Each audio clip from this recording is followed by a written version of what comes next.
날마다 쓰는 나의 신앙일기 TV 데일리 큐티 나무 향기입니다.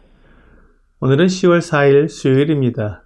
오늘 함께 묵상할 성경 본문은 마태복음 16장 13절에서 20절입니다. 예수께서 빌립보 가이사랴 지방에 이르러 제자들에게 물어 이르시되 사람들이 인자를 누구라 하느냐? 이르되 더러는 세례 요한, 더러는 엘리야, 어떤 이는 예레미야나 선지자 중에 하나라 하나이다. 이르시되 너희는 나를 누구라 하느냐? 시몬 베드로가 대답하여 이르되 주는 그리스도시요 살아계신 하나님의 아들이시니이다.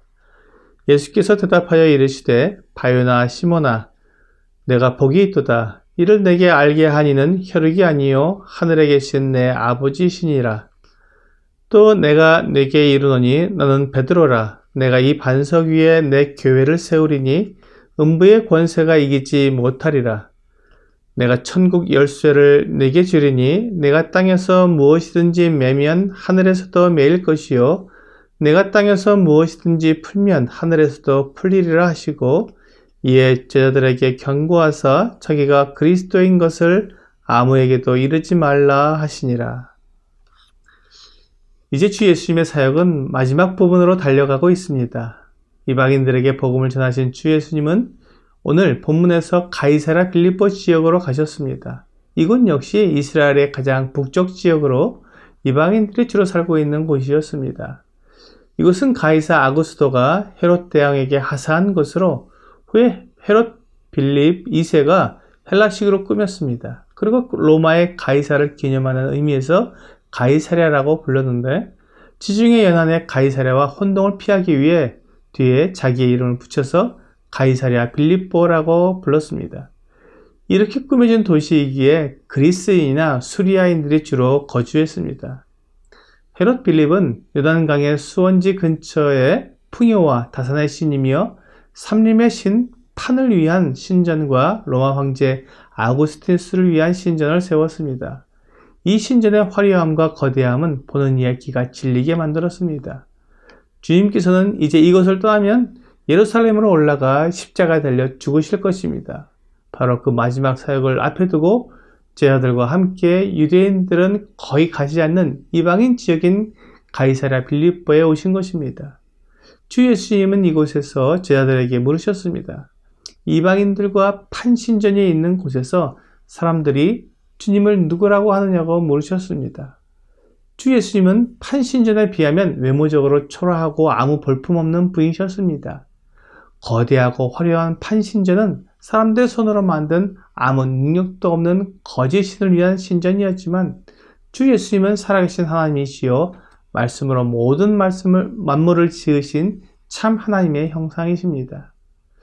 주 예수님은 사람들 중에도 주 예수님이 누구신지 정확히 아는 사람들이 있는지 모르시므로 제자들이 이러한 것을 분별할 수 있는지 알아보신 것입니다.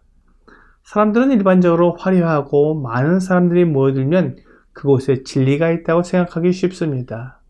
많은 사람들이 잘못될 리가 없다고 생각하는 것입니다. 하지만 진리는 사람들이 많고 적음에 달려있지 않습니다. 화려하고 멋진 외모와도 관계가 없습니다. 우리 주 예수님은 하나님의 아들이심에도 사람들이 흠모할 만한 아름다운 것이 없었다고 이사야 선지자가 말했습니다. 그렇다면 무엇으로 진리와 참 하나님을 알아볼 수 있을까요? 그것은 오직 그 진리를 나타내는 증거를 봄으로 알 수 있습니다. 이것을 주 예수님은 열매라고 말씀하셨습니다. 그 나무를 알려면 그 열매를 보면 된다고 하신 것입니다. 판신이나 가이사가 사람들에게 보여준 열매는 악하고 음란하며 죄악된 열매들이었습니다.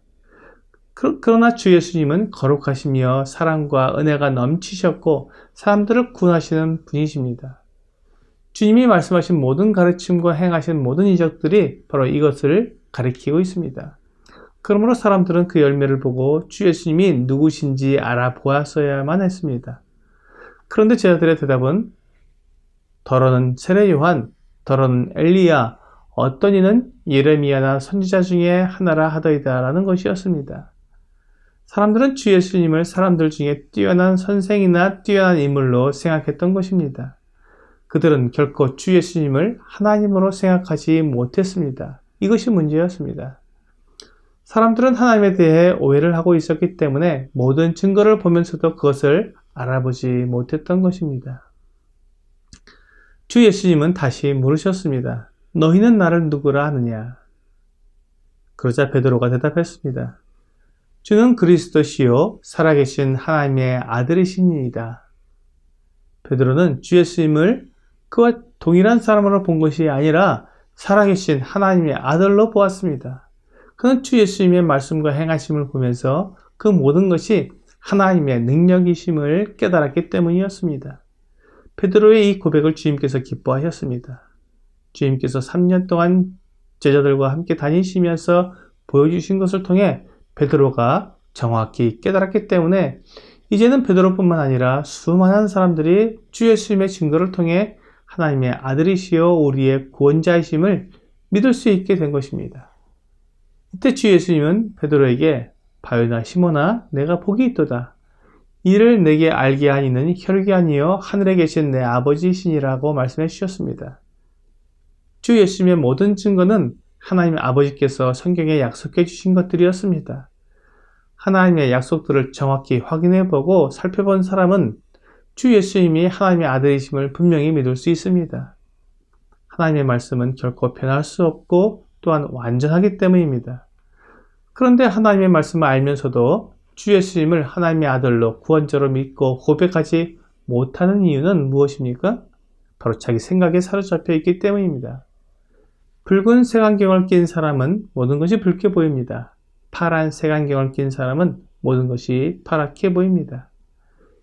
이와 마찬가지로 하나님의 말씀을 보면서도 내 생각, 내 견해, 내 경험, 내 입장을 가지고 판단하게 되면 하나님의 말씀이 증거하고 있는 것들을 정확히 분별할 수 없습니다. 하나님의 말씀은 오직 하나님의 말씀이 말씀하는 대로 읽고 받아들여야 합니다. 이것이 베드로가 주 예수님을 그리스도로 하나님의 아들로 고백할 수 있는 이유였습니다. 오늘의 적용 질문을 보겠습니다. 너희는 나를 누구라 하느냐는 주님의 질문에 우리도 대답해 봅시다. 오늘날 수많은 교회와 또한 훌륭한 많은 교사들이 있습니다. 그렇기 때문에 우리는 주 예수님을 믿을 수 있는 기회가 매우 많습니다.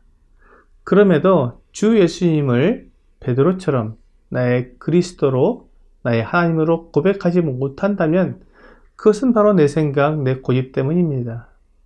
고린도후서 10장 5절은 하나님을 아는 것을 대적하여 높아지는 것을 다 무너뜨리고 모든 생각을 사로잡아 그리스도에게 복종하게 하니 라고 말씀하고 있습니다. 내 생각을 그리스도께 복종하지 않으면 하나님 아버지께서 알려주시는 주 예수님을 알 수 없습니다. 오늘 베드로처럼 주 예수님을 나의 그리스도로 나의 하나님으로 고백하기 위해 내 생각을 사로잡아 그리스도께 복종시키는 여러분과 제가 되기를 주 예수님의 이름으로 기도합니다.